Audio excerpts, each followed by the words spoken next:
adults and a few children have agreed to meet the explorers. It is 1:48 p.m. when Dutilleux first sees the Tulambi. The footage you are seeing is unedited. The only addition is the voice of Jean-Pierre.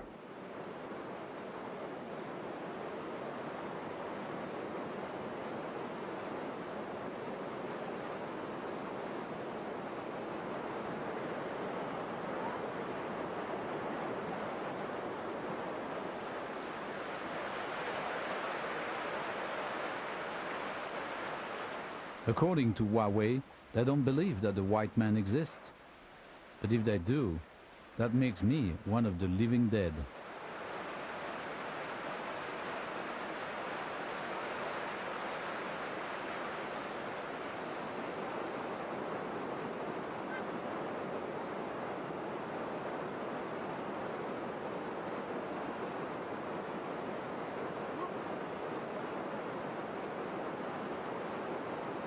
When I lose my balance, they seem a little reassured.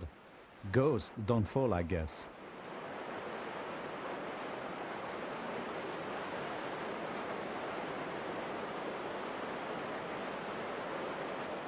At this precise moment, I'm convinced that he's going to let loose his arrow. Maybe he wants to see if it will pass through my body or not.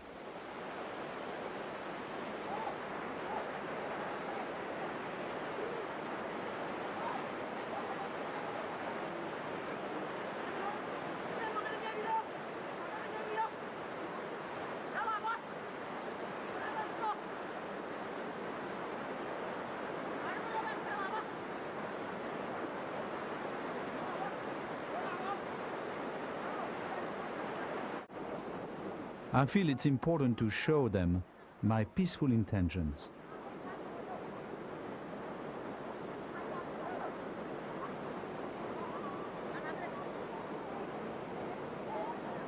Michel, my assistant, has kept the remaining porters away from the scene, and Philippe, the cameraman, is hiding about 60 feet behind me.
He sees Philippe, who must look like a strange creature with an eye of a camera instead of a human face.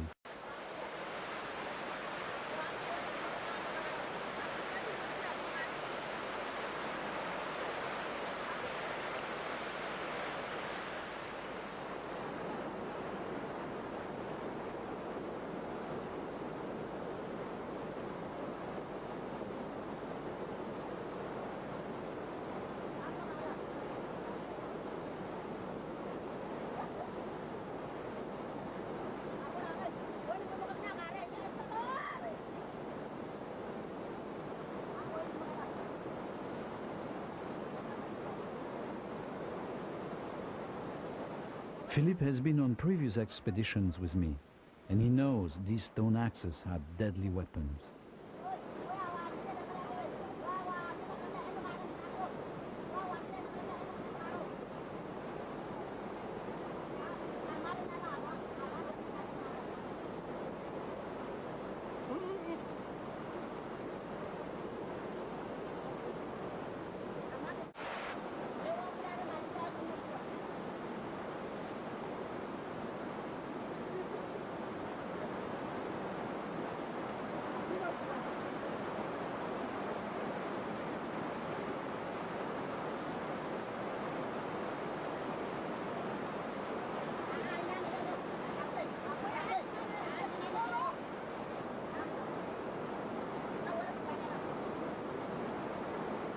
After the salt, I show him matches.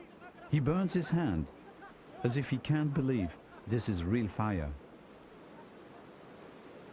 This feels like a meeting in a time warp.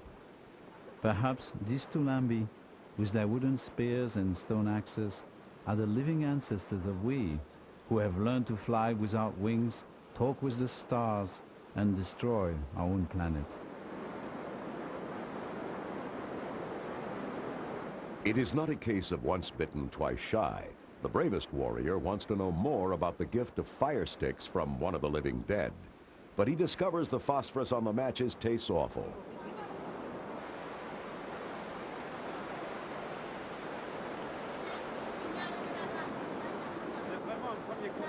The gift of instant fire seems to convince the Tulambi that Dutilleux, living dead or not, is socially acceptable, or at least is no immediate threat. With what may be one of the oldest gestures of humankind, the right hand, the weapon hand, is offered in greeting.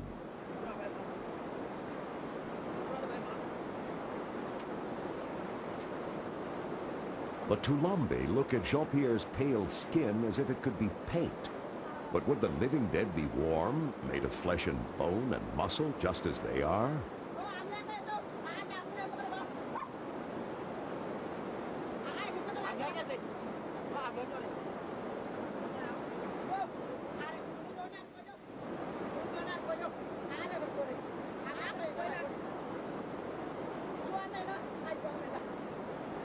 It seems like the Tulambi have never seen a white man, and that they're finally prepared to believe their own eyes. The long, soft hair of the Caucasian is clearly another wonder of the world.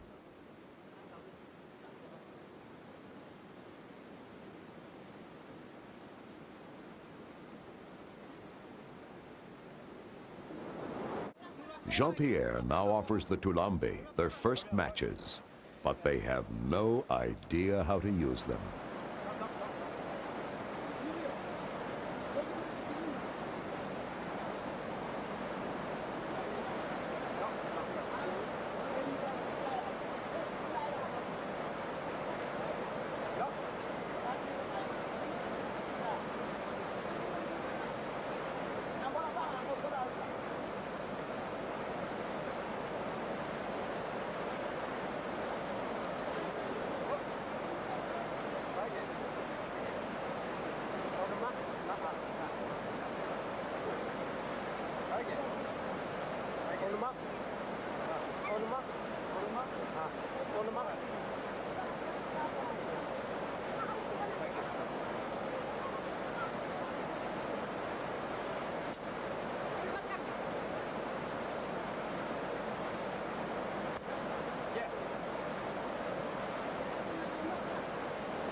Following the example of explorers of centuries past, Dutilleux tries to win over the natives with a mirror.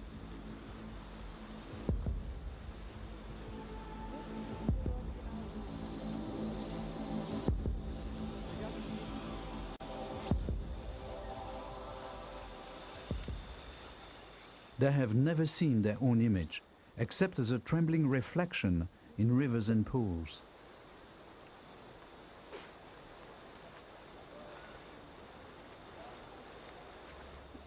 Is it an evil eye? A trick of the living dead? Either way, it cannot be investigated without due caution.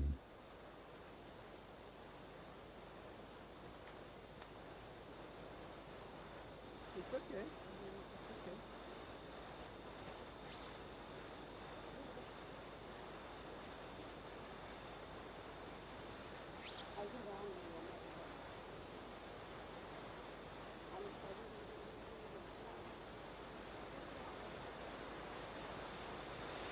Ama goro ya ma tutungoya.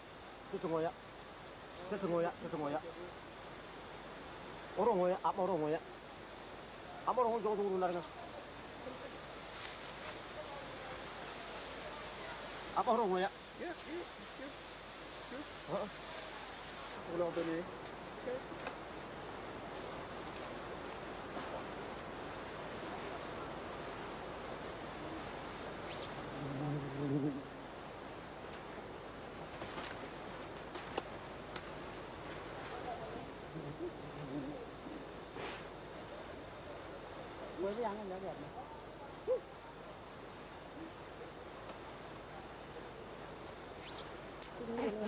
Jingko bunga mama.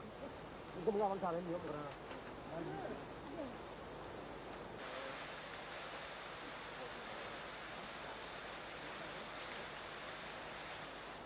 And then a knife. Stone Age man, short-circuiting evolution, leaping in the Bronze Age, the Iron Age, to reach the Age of Steel.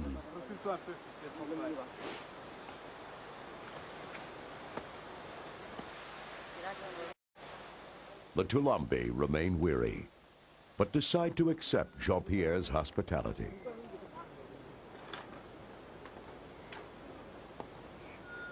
Metal plates, pots, and pans are another wonder. Rice is totally unknown. Sanjuga inspects it suspiciously.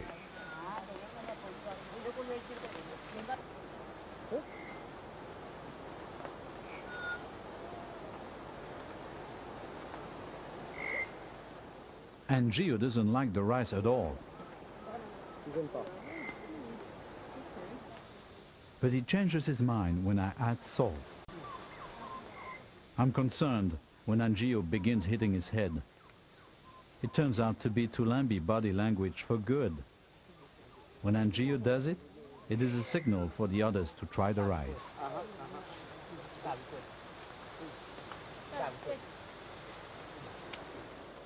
Instead of the customary scoop-shaped leaf, Jean-Pierre offers Sanjuga a spoon, but it's the rice that inspires all the headbanging.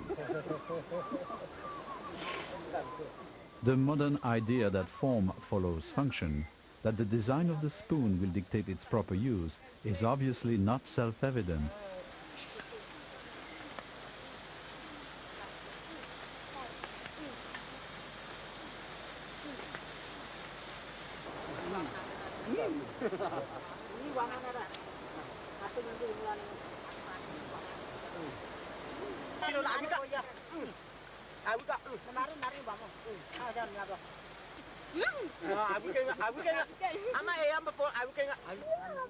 They soon forget the spoon and prefer to eat their usual way.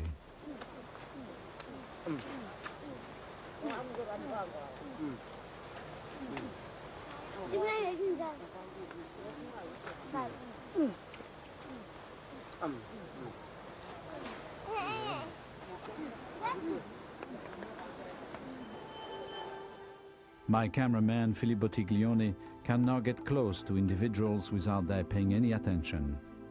They have grown accustomed to his face with its cyclop eye of a camera lens, and so pay no attention to him as they investigate the mystery of my camp.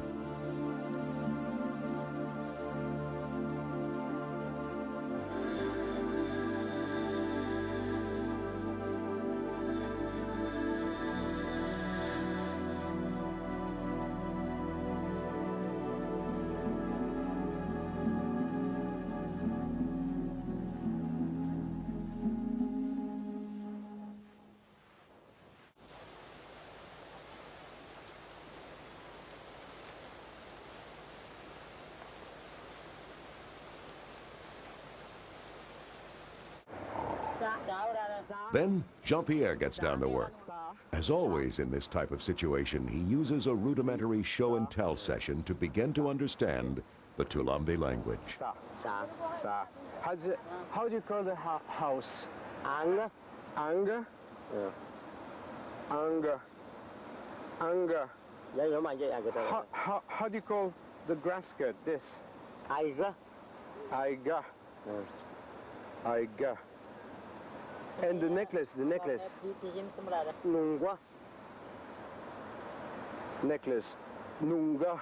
No. Nungwa. Kamka. Kamka. Kamuke. Kamka. Kamaka. Kamaka. Kamaka. Aiga. Aiga. Ange. Anger. Ange. Sa. Sa. Sa. Sa. No. No. Sa is sleep. Okay.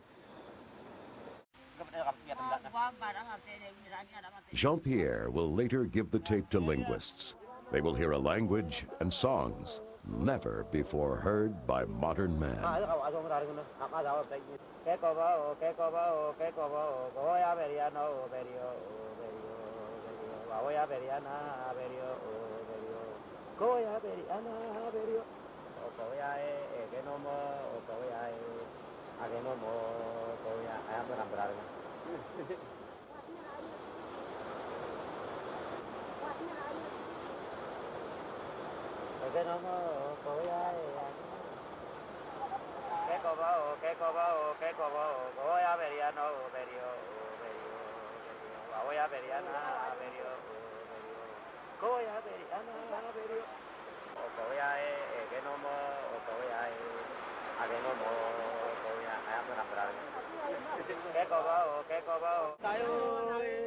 In his journal, Jean-Pierre Dutilleux writes, You know, it all happened this way, but I still cannot believe what we saw.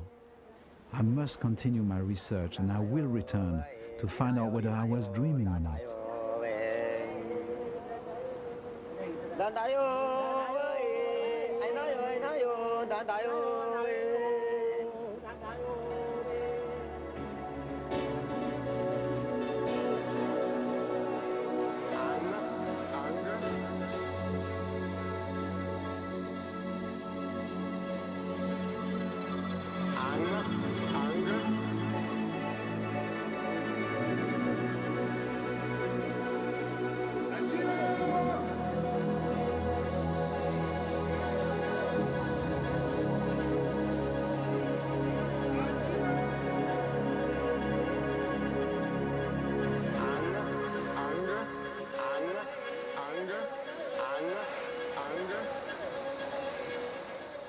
Minutes later, the bridge across the ages was swept away.